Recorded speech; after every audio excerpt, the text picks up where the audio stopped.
আমরা অনেকে মনে করি আনন্দ বিনোদন হাসি রসিকতা এগুলো বলতো ইসলামে নাই।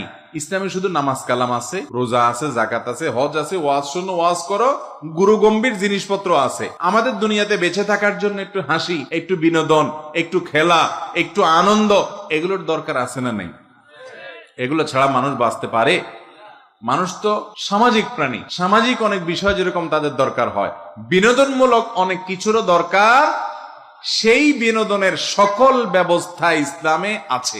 অমুসলমানের কাছ থেকে ধার করে কোনো কালচার বা সংস্কৃতি আনার দরকার নেই। মুসলমানের নিজস্ব সংস্কৃতি স্বয়ং সম্পূর্ণ। যেমন আমাদের প্রিয় নবী সাল্লাল্লাহু আলাইহি ওয়াসাল্লাম, তিনি কবিতা আবৃত্তি করার জন্য অনুমতি দিতেন। তিনি নিজেও কবিতা আবৃত্তি করেছেন। খন্দকের যুদ্ধের সময়, পরীক্ষা খনন করার সময়, মসজিদে নববী নির্মাণের সময়, হুনাইনের যুদ্ধের সময় তিনি কবিতা আবৃত্তি করেছেন। আনান নাবিয়্যু লা কাযিব আনা ইবনে আব্দুল মুত্তালিব আল্লাহুম্মা গফিরলিল আল্লাহুম্মা লা আইশা ইল্লা আইশাল আখিরা ফাগফির লিল আনসারি ওয়াল মুহাজিরা। এগুলো নবীজির কবিতা।